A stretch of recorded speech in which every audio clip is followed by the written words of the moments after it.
앞으로 또 이런 기회가 있을지 없을지 모르지만 정말 행복합니다. 여러분을 뵙게 돼서 감사하고 그리고 찬양대 정말 가슴을 울리는 귀한 찬양 은혜 나누어 주셔서 정말 감사합니다. 역시 한국교회에서 제일 노래 잘하시는 목사님과 사모님이 섬기시는 교회에 나온 것 같습니다. 감사합니다. 어제 저녁에 드린 말씀을 잠깐 요약을 하고 오늘 말씀을 이어가도록 하겠습니다. 첫째로 이게 좀 잘못됐네요. 믿음은 하나님의 선물이며입니다. 같이 읽겠습니다. 시작. 믿음은 하나님의 선물이며 하나님은 우리의 믿음을 통해 역사하시며 우리의 믿음대로 되게 하신다. 그러니까 믿음이 크든 작든 믿음이 있어야 됩니다. 믿음이 많다 적다의 문제가 아니라 믿음은 있고 없고의 문제예요. 믿음이 없으면 하나님이 우리를 위해서 일하실 수 없습니다. 그래서 하나님이 우리를 위해서 일하시기 위해서 먼저 우리에게 믿음을 주셔요. 그 다음에 우리가 그 믿음을 잃어버리지 않고 잘 간직할 때 하나님은 우리의 믿음을 통해 역사하시며 우리의 믿음대로 되게 하시는 것입니다. 이것이 이제 히브리서 12장 2절에 믿음의 주요. 예수님이 믿음의 주인이세요. 우리 안에 있는 그분이 주신 믿음 때문에 주님은 우리를 위해서 일하시는 것입니다. 자, 두 번째 읽겠습니다. 시작. 가나안에 들어갈 수 있다는 믿음을 가진 사람들을 하나님이 가나안으로 인도하셨고 들어갈 수 없다는 믿음을 가진 사람들은 아무도 들어가지 못했다. 기억하시죠? 어제 드린 말씀입니다. 믿음이 우리를 가나안으로 이끌어가는 것이 아니고, 이거 오해하시면 안 돼요. 내가 막 믿음이 막 뜨겁고 막 열렬하고 간절하고 그러면 무슨 일이 일어나는가? 그렇지 않습니다. 내가 믿음을 간직할 때 그 믿음을 통해서 하나님이 우리를 가나안으로 이끌어 가시는 것입니다. 그래서 가나안에 갈 수 없다고 믿은 사람은 하나님께서 가나안으로 데려가실 수가 없습니다. 그 수가 적든 많든 가나안에 들어갈 수 있다는 믿음을 가진 갈렙과 여호수아를 하나님이 가나안으로 이끌어 가셨습니다. 그리고 들어갈 수 없다는 믿음을 가진 사람들은 역시 믿음대로 됐습니다. 아무도 들어가지 못했습니다. 자, 세 번째 같이 읽겠습니다. 시작. 재림신앙은 하나님의 은혜로 율법에 순종할 수 있다는 믿음이며 그 믿음을 통하여 하나님은 우리를 하늘 가나안으로 인도하시며 그 믿음대로 되게 하신다. 저는 이 세 번째 문장이 우리 성도님들의 마음에 딱 기록이 되면 이제 설교를 더 안 해도 됩니다. 제가 이 말씀 전하러 왔으니까요. 그러나 또 너무 일찍 마치면 또 식사 시간에 잘 안 맞으니까 조금 더 말씀을 드리도록 하겠습니다. 여러분, 우리가 잘 아는 부조와 선지자에 이런 말씀이 있습니다. 전적으로 그리스도를 의지하는 참 신앙은 하나님의 모든 요구에 순종함으로 나타날 것이다. 아담의 시대부터 현재에 이르기까지 대쟁투의 쟁점은 하나님의 율법에 대한 순종의 문제에 관한 것이었다. 여러분, 선악의 대쟁투에 많은 요소들이 있어요. 많은 쟁점들이 있습니다. 그러나 처음부터 끝까지 이 선악의 대쟁투를 일관되게 일관하는 쟁점은 딱 하나입니다. 그건 무엇인가? 하나님의 율법에 대한 순종의 문제입니다.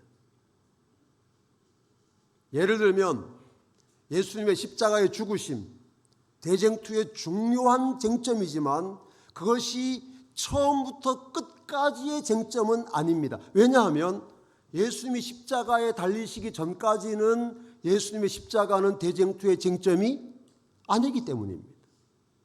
예수님의 부활이 대쟁투의 굉장히 중요한 쟁점인 것은 사실이지만 그러나 부활 사건이 일어나기 전까지는 부활은 대쟁투의 쟁점은 아닌 것이죠.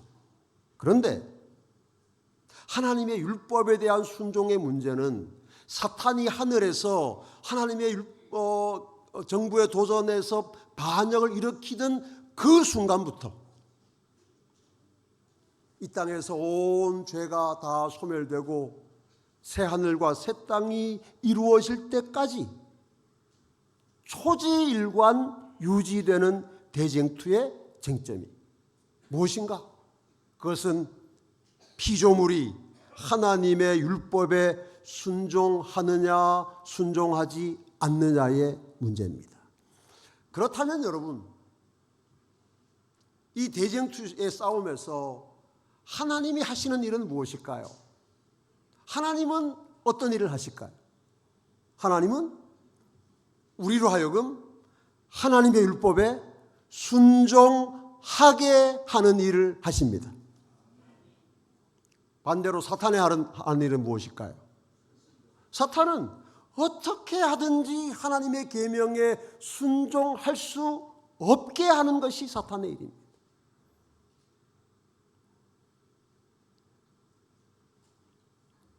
그래서 여러분, 만약에 어떤 목사님이 설교를 하는데 어떤 안식학교 교사가 교과를 가르치는데 교과를 들을수록 하나님의 계명에 뭐 그렇게 열심히 순종하지 않아도 되겠구나, 만약에 그런 생각이 들다면 그거 누가 하는 일입니까? 누가 하는 일일까요? 그게 사탄의 일입니다. 그게 사탄의 일. 뭐 어떤 미사여구를 동원해서 아무리 감동적으로 그럴듯하게 설교하고 막 설교 들으면 막 눈물이 나고 감동이 오고 그런데도 다 말씀을 듣고 나면 그래, 하나님 율법이 뭐 중요한가, 사랑하면 되지, 은혜가 더 중요하지, 이런 생각이 들었다면 그것은 그 시간에 사탄이 어떤 일을 했다는 증거예요. 그러니까 여러분, 우리가 감동받는 것 좋아하고요, 뭐 은혜 받는 것 좋아하고요, 너무 마음이 편안해, 그런 거 다 좋아하는데 그것이 우리의 신앙의 원칙은 아닙니다. 대쟁투의 쟁점은 하나님의 율법에 대한 순종의 문제이고, 하나님께로부터 오는 바른 기별은 언제나 우리를 하나님의 계명에 순종하는 삶으로 이끌어간다는 사실을 믿으시기를 바랍니다. 근데 때때로 어떤 설교가, 어떤 가르침이 마음에 부담도 되고 스트레스도 되고 정말 꼭 저렇게 믿어야 되나, 그런 생각이 들 때가 있어요. 그런데 만약에 그 기별이 우리를 하나님의 율법을 향하여 살아가게 한다면 그것은 하나님께로부터 온 기별이라는 사실을 또한 믿으시기를 바랍니다. 오늘날 이 두 가지 복음이, 이 두 가지 기별이 기독교 안에 있습니다. 어제 말씀드린 것처럼 계명에 순종할 수 없다는 현대 기독교의 믿음이 있습니다. 어떤 은혜로도 하나님의 계명을 지킬 수 없다는 철석 같은 믿음입니다. 가짜입니다. 여러분, 이러한 가르침, 이러한 기별 앞에서 사람들이 정말 구원의 확신을 가지고 뭐 행복하고 그렇게 살아가는지 모르지만, 그러나 여러분, 하나님이 주신 하나님의 계명에 순종할 수 없다는 가르침, 없다는 주장은 우리를 하늘 가나안으로부터 돌아서게 하는 사탄의 가르침이기 때문에 어떤 경우에도 우리가 이러한 기별에 우리의 귀를 기울여서는 안 되는 것이죠. 그러나 여기 하나님의 계명에 순종할 수 있다는 믿음을 가진 소수의 그리스도인들이 이 땅에 있습니다. 하나님께서 우리를 재림신앙으로 인도하셔서 재림 성도 되게 하신 것은 이 땅에서 하나님의 계명에 순종하는 믿음의 삶을 살도록 하기 위해서입니다. 우리 오남교회에 섬기는 모든 믿음의 가족들이시여, 하나님의 율법에 순종할 수 있다는 믿음의 소유자들이 되셔서 그 믿음대로 되게 하시는 하나님의 은혜를 경험하시게 되기를 간절히 바랍니다.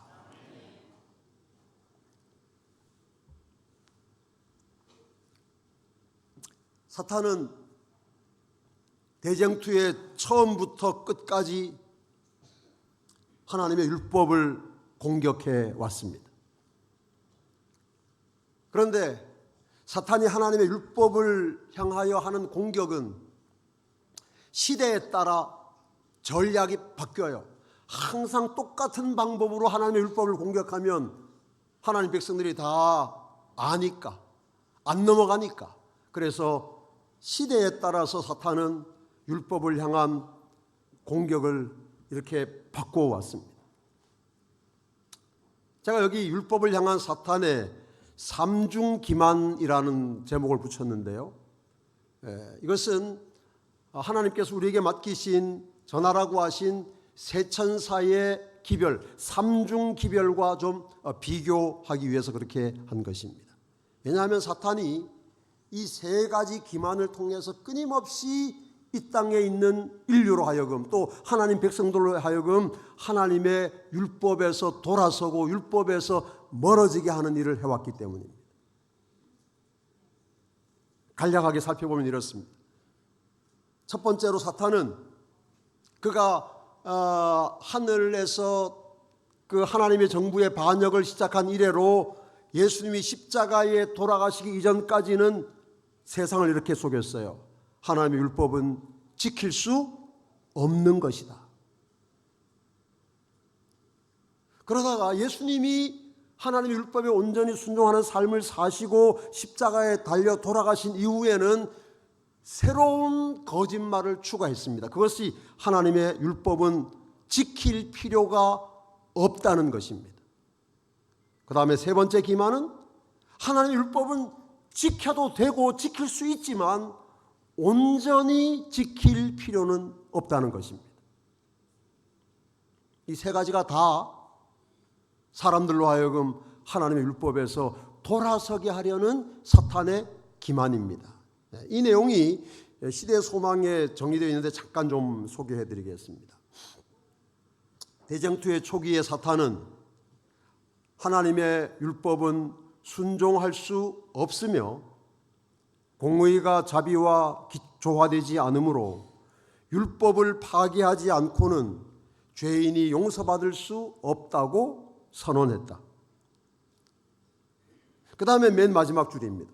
사람은 율법에 순종할 수 없으므로 용서받을 수 없음이 입증되었다고 그는 선언하였다. 이것이 하나님의 율법을 향한 사탄의 첫 번째 기만입니다. 핵심은 이거예요. 하나님의 율법은 지킬 수 없다. 지금도 사람들이 이렇게 믿고 있는 걸 제가 보여드렸지 않습니까? 웨스트민스터 대교리 문답에 보면 어떤 은혜로도 사람이 하나님의 계명에 순종하는 것은 불가능하다. 지금도 많은 사람들이 이 사탄의 거짓말에 속고 있는 것입니다. 지킬 수 없다. 그런데 여러분, 예수님이 우리와 같은 사람이 되셔서 이 땅에 오셔서 인간이 하나님의 은혜로 하나님의 율법을 지킬 수 있다는 사실을 100% 입증하셨습니다. 그러니까 지금까지 율법을 지킬 수 없다는 사탄의 거짓말이 사실이 아니라는 것이 드러났죠.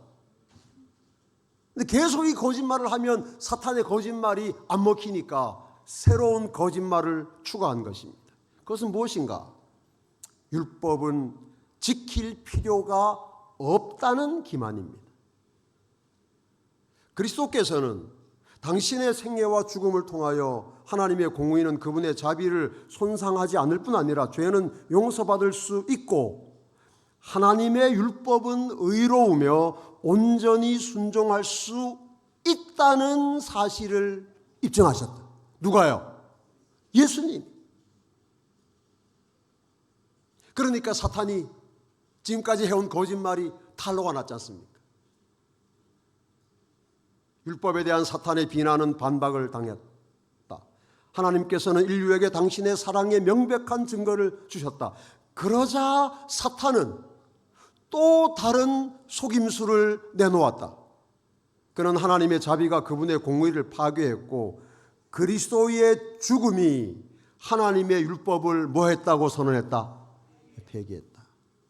율법 폐기했으니까 이제 뭐 할 필요가 없어요. 지킬 필요가 없어요. 그전에는 뭐라고 거짓말했다고요? 지킬 수 없으니까 안 지켜도 된다고 하다가 예수님이 지킬 수 있다는 것을 입증하시니까 예수님이 죽으셔서 율법은 이제 뭐됐다? 폐기됐다. 그러니까 여전히 지킬 필요가 없다. 똑같은 거예요. 여러분, 사탄이 어떤 종류의 거짓말을 하든 결과는 뭡니까? 우리로 하여금 하나님의 율법에서 떠나가게 하는 겁니다. 돌아서게 하는 것입니다.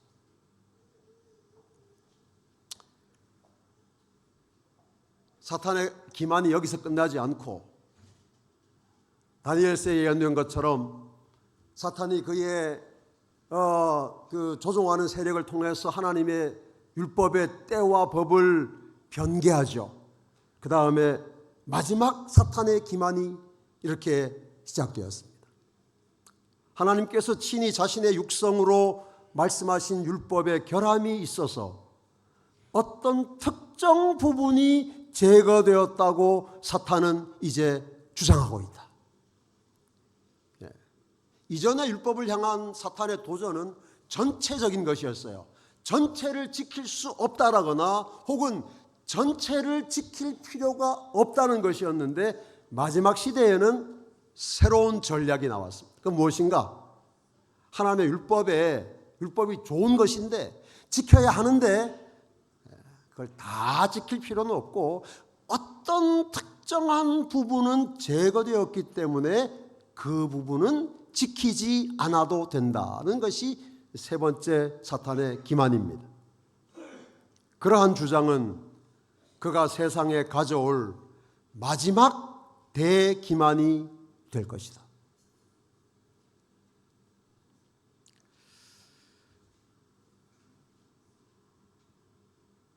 여러분, 대쟁투의 쟁점이 하나님의 율법에 대한 순종의 문제라는 것을 우리가 확인했고 우리로 하여금 하나님의 율법에 순종하지 못하도록 하기 위해서 사탄이 어떤 종류의 기만을 계속해서 인류에게 이렇게 던지는지를 또 확인해 보았습니다.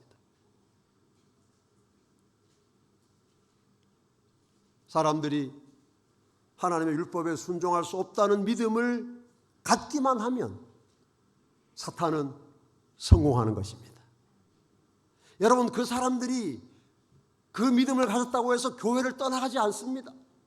여전히 교회 안에 머물러 있고 하나님의 사랑을 고백하고 하나님의 은혜를 찬송하고 헌금하고 봉사하는 삶을 살아갑니다.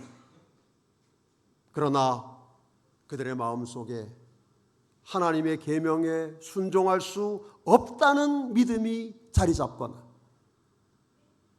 하나님의 계명을 지킬 필요가 없다는 믿음이 자리 잡거나 혹은 하나님의 율법에 온전히 순종할 필요가 없다는 믿음이 생기면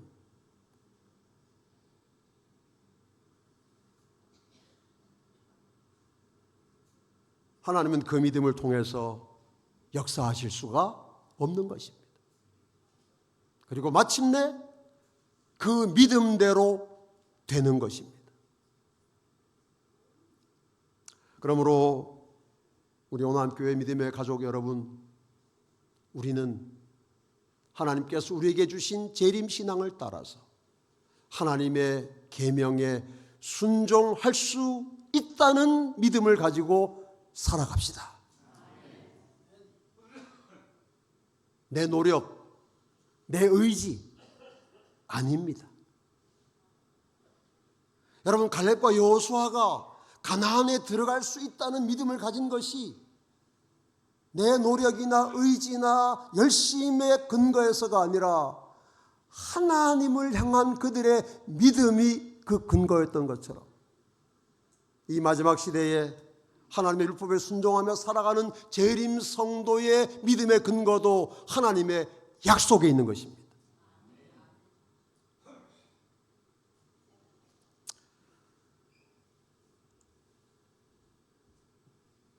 우리 스스로는 하나님의 율법에 순종할 수 없는 것이 명백한 사실입니다. 사람의 본성은 타락하고 훼손되어 하나님의 품성과 전혀 같지 않으므로 사람 스스로는 이 율법을 지킬 수 없습니다. 노력해도 안 됩니다. 아무리 굳게 결심해도 불가능합니다.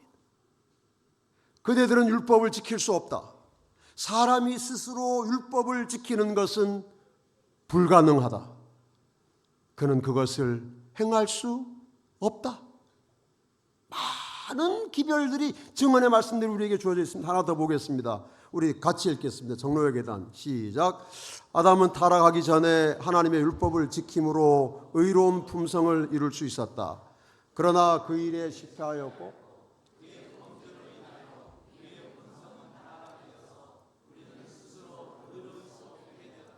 또 우리는 죄가 많고 거룩하지 못하므로 거룩한 율법을 완전히 지킬 수 없게 되었다.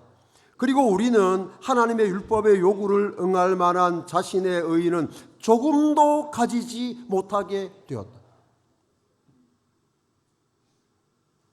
여러분, 웨스트민스터 신앙 고백에 기록된 것처럼 사람이 자기 스스로는 하나님의 율법에 순종할 수 없는 것이 명백한 사실입니다. 그런데 우리가 우리 스스로의 노력과 의지로 힘으로 하나님의 율법에 순종할 수 없기 때문에 하나님께서 우리에게 해결책을 주시는 것입니다. 여기 하나님의 해결책이 실물교훈 378쪽에 이렇게 기록되어 있는데 여러분, 저는 여러분이 이 말씀을 좀 잘 기억하시면 좋겠어요. 이 안에 하나님의 율법에 대한 우리가 알아야 할 가장 중요한 기별들이 다 들어있습니다. 제가 한번 읽어보겠습니다. 사람의 운명은 그가 온 율법을 지키느냐 안 지키느냐에 따라 결정된다. 여러분, 율법을 지키는 게 중요합니까? 얼마나 중요합니까? 얼마나 중요합니까? 우리의 운명이 결정되는 거예요. 율법을 지키면 구원 얻습니다. 율법을 안 지키면 가나안에 못 들어갑니다.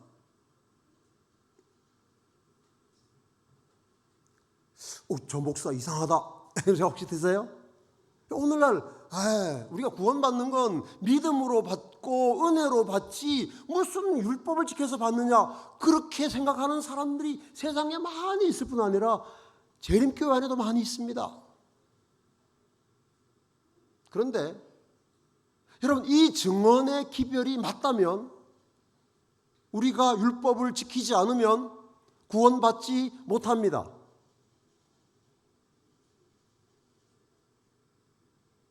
이거 심각한 문제입니다. 율법주의자구나. 행함으로 말미암는 의로구나. 저거 완전주의 아닌가. 때려보십시오. 다시 계속 보겠습니다. 사람의 운명은 그가 온 율법을 지키느냐 안 지키느냐에 따라 결정된다. 어떤 부자 법관이 예수님께 와서 물었습니다. 내가 뭐 해야 구원받겠습니까? 예수님 말씀하셨어요. 율법에 무엇이라 기록되었으며 네가 어떻게 읽느냐. 그 법관이 어떻게 했습니다. 예수님 말씀하셨습니다. 맞다. 그렇게 해라. 그렇게 해라.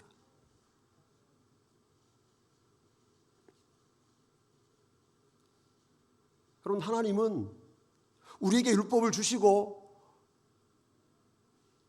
그 율법을 지키라고 명령하셨습니다. 믿으십니까? 여러분, 우리 웨스트민스터 교리 문답처럼 믿으면 안 됩니다. 네? 하나님 율법을 주셨지만은 아무도 지킬 것이라고 기대하지도 않으셨다. 여러분, 인간 나라도 백성들이 지키지 못할 법을 만들지 않아요. 여러분, 못 지키는 법을 만들어 놓고 이런 법을 만들었다고 합시다. 옛날에 뭐 남미에서 사람들이 많이 죽는데 장지가 없어서 이런 법을 만들었다고 그래요. 더 이상 죽으면 안 된다. 실제로 그런 법이 뉴스에서 제가 봤어요. 죽지 마라. 근데 여러분, 그런 법을 만들면 뭐 합니까? 못 지키는데. 그럼 만약에 하나님께서 우리에게 율법을 주셨는데 그 율법을 우리가 지킬 수 없는 법인데 주셨다면 우리 하나님을 믿고 의지하는 것은 아무 의미가 없죠, 사실은. 그래서 여러분, 그 다음 보십시오. 그리스도께서는 아무도 자기 자신의 힘으로 율법을 지킬 수 없다는 것을 알고 계셨다. 그러니까 그 말이 맞는 것 같아요. 어제 말 보여드린 하나님 율법을 주실 때 율법을 지킬 걸 아무 기대도 안 하셔서, 왜냐하면 어차피 못 지키니까. 아니에요, 여러분. 보십시오. 우리는 오직 그리스도의 공로와 은혜를 받아들임으로써만 율법을 지킬 수 있다. 이거 제가 좀 더 잘 이해하시도록 좀 더 정리를 했습니다. 자, 첫 번째, 사람의 운명은 그가 온 율법을 지키느냐 안 지키느냐에 따라 결정됩니다. 그러니까 여러분, 율법을 안 지켜도 된다는 복음을 받아들이시면 안 돼요. 그런 설교나 그런 가르침이 굉장히 매력적이고 좋습니다. 그러나 그건 거짓말입니다. 그것이 사탄이 끊임없이 세운 일이에요. 자, 사람의 운명은 그가 온 율법을 지키느냐 안 지키느냐에 따라 결정됩니다. 두 번째, 그런데 그리스도께서는 아무도 자기 자신의 힘으로 율법을 지킬 수 없다는 것을 알고 계셨어요. 그러니까 여기까지는 문제가. 그 다음에, 그러면 하나님의 해결책이 무엇인가? 스스로의 노력으로 힘으로 율법에 순종할 수 없는 우리를 위한 하나님의 해결책이 있는가? 있습니다. 3번 같이 읽겠습니다. 다시 시작. 우리는 오직 그리스도의 공로와 은혜를 받아들임으로써만 율법을 지킬 수 있다.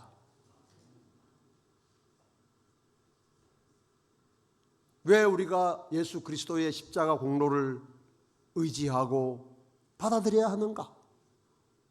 왜 우리가 하나님이 약속하신 은혜를 계속해서 간구하고 갈망해야 하는가?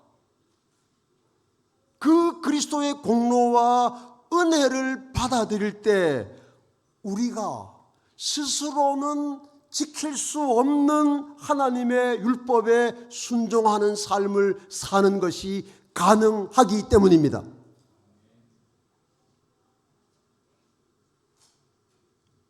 그 결과로 우리에게 나타나는 현상이 4번입니다.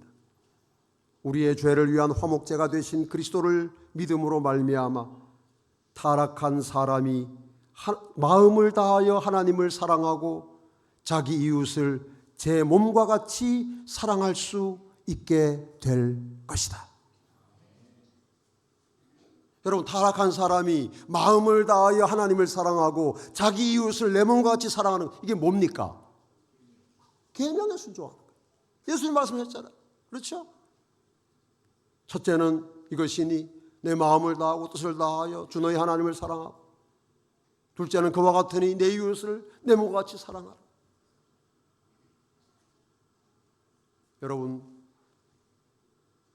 죄인인 우리가 새끼줄처럼 쉽게 끊어지는 우리의 의지로, 노력으로 하나님의 계명에 순종하는 삶을 사는 것은 100% 불가능합니다.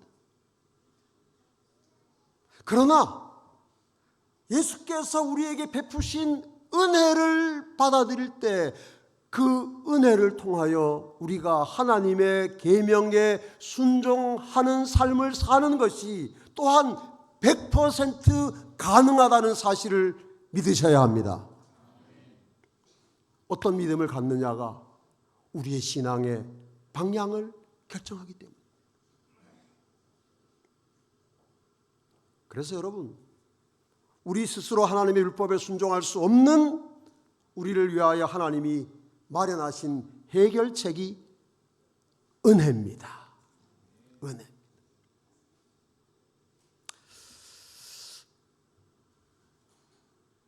여러분, 오늘날 기독교 안에서 이 은혜라는 개념은 하나님의 율법과 배치되는, 상치되는 개념으로 변질되고 말았습니다. 많은 사람들이 이렇게 말합니다. 우리가 하나님의 계명에 순종해야 합니다라고 하면, 뭐 계명에 순종해야 됩니까? 우리가 은혜로 사는 거지, 은혜로. 우리가 은혜로 구원받죠. 이렇게 말해요. 그렇게 은혜로 구원받는다고 하는 말의 그 뉘앙스 안에는 뭐가 들어있는가 하면 순종은 별로 중요하지 않습니다. 우리는 어차피 순종을 못하는 거고 우리가 다 맨날 그렇게 하지만 하나님께서 우리를 은혜로 구원하시고 은혜로 사랑하시고 은혜로 덮어주시고 그렇게 합니다.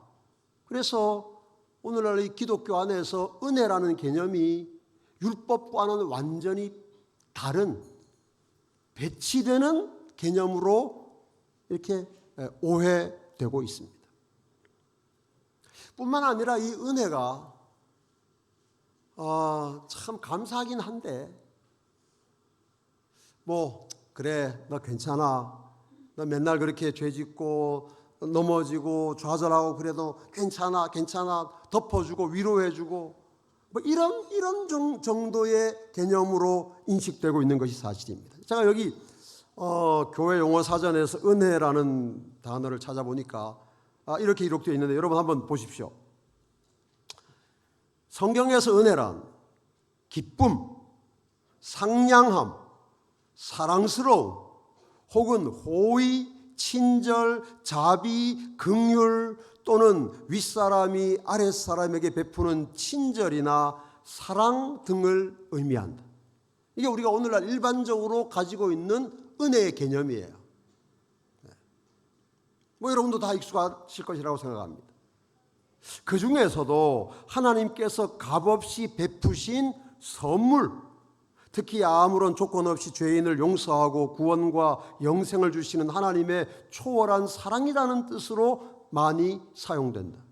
그런 점에서 예수님의 성육신과 십자가의 대속은 하나님의 은혜의 최고봉이다. 맞습니다. 이게 은혜입니다. 은혜. 그런데 은혜는 여기에서 끝나지 않습니다. 더 깊은 은혜가 있습니다. 더 강력한 은혜가 있습니다. 여러분, 여기에 지금 진술된 은혜는 눈 감아주고 용서해주고 화 안 내고, 네, 우리가 원하고 바라는 모든 것들이 여기 다 들어있어요. 이게 다 은혜입니다. 그러나 여러분, 하나님 우리에게 주시는 더 큰 은혜가 있습니다. 더 강력한 은혜가 있습니다. 여기 스트롱 성구사전에서는 그런 더 깊은 은혜를 이렇게 설명하고 있어요. 마음에 미치는 거룩한 영향력, 그리고 그것이 삶 속에 나타나는 것. 일반적으로 기독교가 가지고 있는 은혜의 개념은 이런 거예요. 하나님이 나에게 해주시는 대접, 태도, 내가 잘못해도 화 안 내시는 것, 네, 내가 넘어져도 괜찮아 늘 위로해 주시는 것, 이거 은혜예요. 여러분, 이거 은혜 맞습니다. 그러나 여러분, 우리가 이런 은혜 안에서만 살아가면 더 든든한, 승리하는 그리스도인의 삶을 살아갈 수가 없어요. 더 깊은 은혜는 우리의 본성을, 우리의 죄된 본성을 바꾸어서 하나님의 뜻대로 하나님의 백성답게 살아갈 수 있도록 우리를 변화시키시는 능력이라는 사실을 오늘날 기독교가 잃어버리고 살아가는 거예요. 그래서 늘 바라는 은혜가 그런 거예요. 요즘 기독교 안에 아주 유행하는 노래가 은혜라는 노래입니다. 네. 여러분, 우리 오남교에서도 그 노래 부르십니까? 내가 누려왔던 모든 아침에 해 뜨고 저녁에 해 지고 뭐 밥 먹고 잠자고 모든 것이 은혜, 모든 것이. 근데 여러분, 그 노래에서 말하는 은혜는요, 우리가 구하지 않아도 하나님이 모든 사람에게 주시는 은혜예요. 그렇죠? 여러분, 우리가 눈 깜짝깜짝 하는 것도 은혜이긴 사실이지만, 여러분, 하나님 나에게 눈 깜짝깜짝 하는 은혜를 주세요, 그런 기도하신 적 있으세요? 특별한 경우가 아니면 그렇지 않죠. 그냥 주시는 은혜요. 빛처럼, 햇빛처럼, 공기처럼, 물처럼. 그런데 여러분, 우리가 하나님께 구할 때만 주시는 은혜가 있어요. 구하지 않아도 주시는 은혜가 내 무엇을 먹을까, 무엇을 입을까 염려하지 마라, 그 다 그 안에 있지만, 우리가 하나님께 구할 때만 주시는 은혜는 무엇인가? 우리의 죄된 본성이 변하는 은혜입니다. 내가 전에 싫어하던 것들을 이제는 좋아하게 되는 은혜예요. 전에 좋아하던 것들이 싫어지는 은혜예요. 그러니까 여러분, 여기 이 존 더반 성경 영어 백과사전의 은혜를 정말 이렇게 잘 정리했어요. 은혜는 우리에게 의를 전가시켜서 하나님 앞에 서게 할 뿐 아니라 그 이상의 일까지 하게 하는 역동적인 힘이다. 능력이에요. 여러분, 은혜는 능력입니다. 우리를 바꾸는 능력이에요. 새로운 삶을 살게 하는 능력이에요. 은혜는 우리의 실생활에도 영향을 준다. 하나님이 우리 안에 능력을 주셔서 우리의 무력함을 극복하게 하시는 것이 은혜의 특징이다. 여러분, 이것이 엘렌 화이트 예언의 신의 증언에서 그렇게 자주 강조한 은혜예요. 근데 오늘날 기독교가 또 우리 많은 재림 성도들이 이 은혜를 놓치고 살아가고 있어요. 여러분, 매일매일 우리가 구하는 은혜가 어떤 것들인지 한번 생각해 보십시오. 우리가 구하는 대부분의 은혜는요, 구하지 않아도 하나님이 주시는 은혜예요. 오늘 지켜주세요. 오늘 먹을 것 주세요. 건강하게 해주세요. 그럼 만약에 여러분이 깜빡 까먹고 그 은혜를 그날 구하지 않았다고 생각해 보세요. 갑자기 무슨 일이 일어납니까? 안 일어납니다. 왜 그럴까요? 그런 은혜는 우리가 구하지 않아도 하나님이 다 주셔요. 그래서 예수님 말씀에, 야, 그럼 구하지 마라. 구할 필요 없다. 너희 아버지께서 다 아신다. 우리가 구해야 될 은혜가 있어요. 우리가 구하지 않으면 하나님이 주시지 않는 은혜가 있어요. 그 은혜는 무엇인가? 죄와 싸워서 승리하는 은혜입니다. 하나님의 계명에 순종하는 삶을 살아가는 능력이에요. 이 은혜는 구하지 않으면 못 주십니다. 왜냐하면 그런 믿음을 갖지 않는 사람은 그 은혜를 주셔도 그 은혜를 행사하지 못하기 때문에. 여러분, 여기 재림교인도 아닌 어떤 학자가 이런 글을 썼어요. 여러분, 저는 이 책을 읽으면서 정말 깊은 감동을 받았습니다. 우리는 은혜로 구원받았고 그 은혜로 구원이 유지된다. 얼마나 놀라운 일인가. 그러나 그것 말고도 훨씬 많다. 은혜는 죄 사함으로 그치지 않는다. 은혜는 하나님이 주시는 능력이기도 하다. 바로 그것이 우리가 그리스도처럼 살 수 있는 길이다. 그리스도처럼 산다는 게 뭐예요? 하나님의 계명에 순종하며 사는 것입니다. 내 힘으로, 내 의지로, 내 노력으로는 절대 불가능한 일이지만 하나님이 주시는 은혜의 능력으로 하나님의 율법에 순종하며 살아가는 삶이 가능하다는 사실을 여러분, 우리는 우리의 마음에 새기도록 하십시다. 여기 또 한 사람, 오스왈드 챔버스라는 사람은 이렇게 썼어요. 율법 아래 있지 않고 은혜 아래 있다는 말씀의 의미는 율법으로부터 자유하게 되었으니 아무렇게나 행동해도 된다는 뜻이 아니다. 이 말씀의 진정한 의미는 당신은 이제 삶 속에서 하나님의 율법이 요구하는 바를 다 이룰 수 있게 되었다는 뜻이다. 여러분, 하나님이 우리에게 이런 은혜를 주기를 원하신다는 사실을 믿으시기 바랍니다. 이 은혜는 구하지 않는 사람에게는 주시지 않습니다. 가나안을 향하여 가기로 결심한 사람을 하나님께서 가나안으로 이끌어 가셨던 것처럼 말이죠.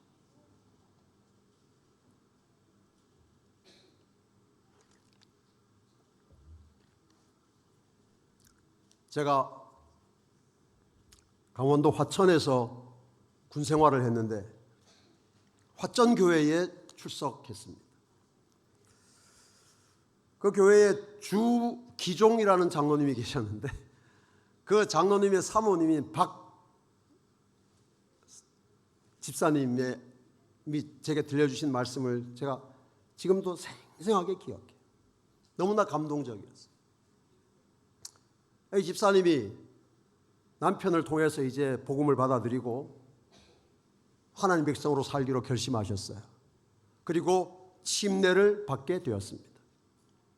내일이 침례식인데 오늘까지 이 집사님의 마음속에 계속 갈등이 있어요. 갈등이라기보다 하여간 뭔가 좀 그게 있어요. 뭔가 하면 내가 이제 하나님 침례받고 하나님 백성으로 사는 건 참 좋은데 딱 안식일 지키고 11조 드리고 뭐 다 괜찮은데 딱 한 가지 마음에 걸리는 게 있는데 뭔가 하면 내가 내일부터는 돼지고기를 못 먹는구나. 이분이 돼지고기를 너무너무 좋아해서 세상에서 제일 맛있는 게 돼지고기인데 하필 이 교회는 돼지고기를 못 먹게 한다는 거예요. 그래서 너무 그게 슬프더래요. 이제 내 평생 돼지고기 못 먹는다는 게. 그래서 이분이 금요일 오후에 내가 내 평생의 마지막 돼지고기를 먹어야 되겠다 결심을 하고 정육점에 가서 돼지고기 한 근인지 두 근인지를 사서 집에서 이제 그 돼지고기를 볶는데 그 냄새가 평생에 맡은 냄새 중에 제일 맛있더라는 거예요. 그러니까 이 맛있는 고기를 평생 못 먹는다는 게 더 슬퍼져가지고 막 눈물이 나더래요. 내가 이제 이걸 평생 못 먹는다니. 그래서 딱 이제 돼지고기를 볶아가지고 이제 상에 가지고 이제 방에 들어와서 이게 내 평생의 마지막 돼지고기구나.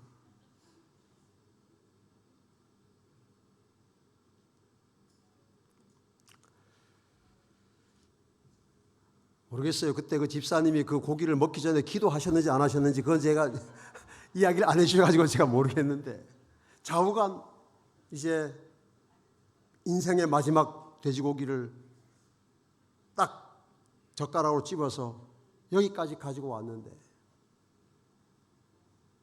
갑자기 그렇게 맛있던 돼지고기 냄새가 참을 수 없을 만큼 역겨워지더라는 거예요.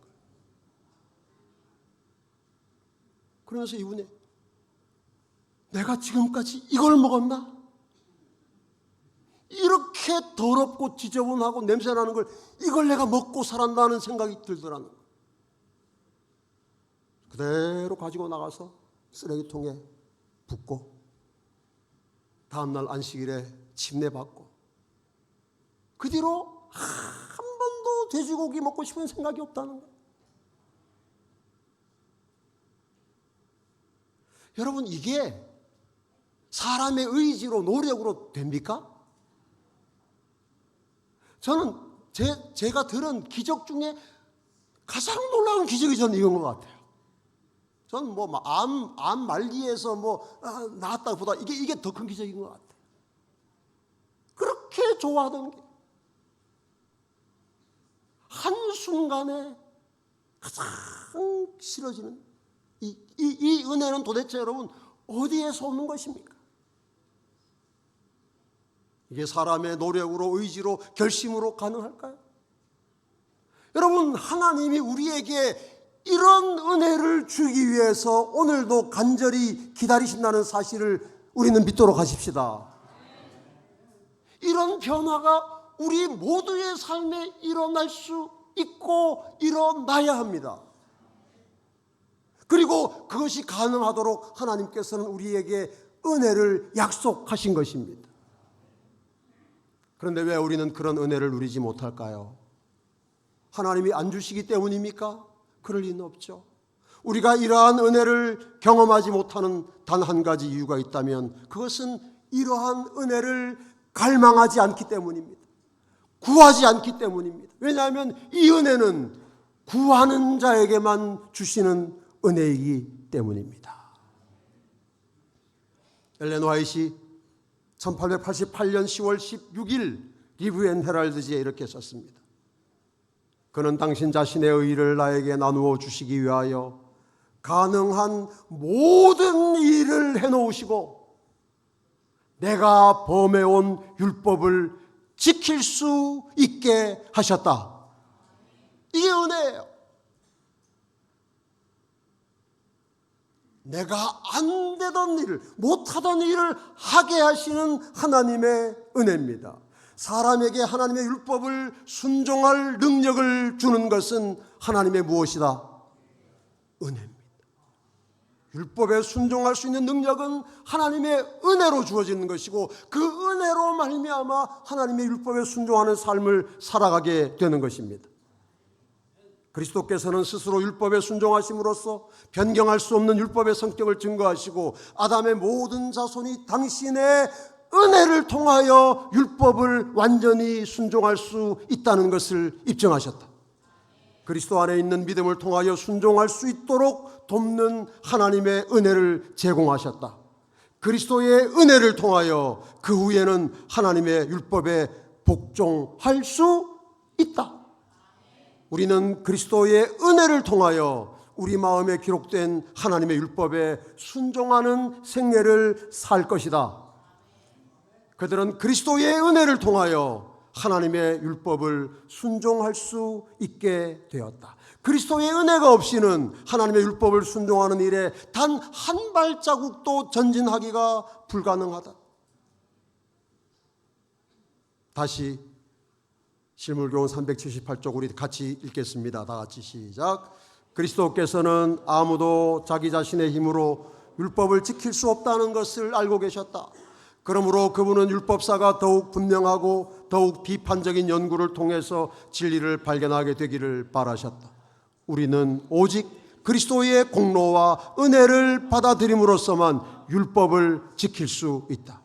우리의 죄를 위한 화목제가 되신 그리스도를 믿음으로 말미암아 타락한 사람이 마음을 다하여 하나님을 사랑하고 자기 이웃을 제 몸과 같이 사랑할 수 있게 될 것이다. 말씀을 마치면서 여기 대쟁투에 기록된 한 구절을 더 좀 읽어드리겠습니다. 만일 자기의 잘못을 숨기거나 핑계대는 자들이 사탄이 그들에 대하여 얼마나 기뻐하며 그리스도와 거룩한 천사들을 조롱하는지 볼 수 있다면 그들은 속히 죄를 자복하고 버리게 될 것이다.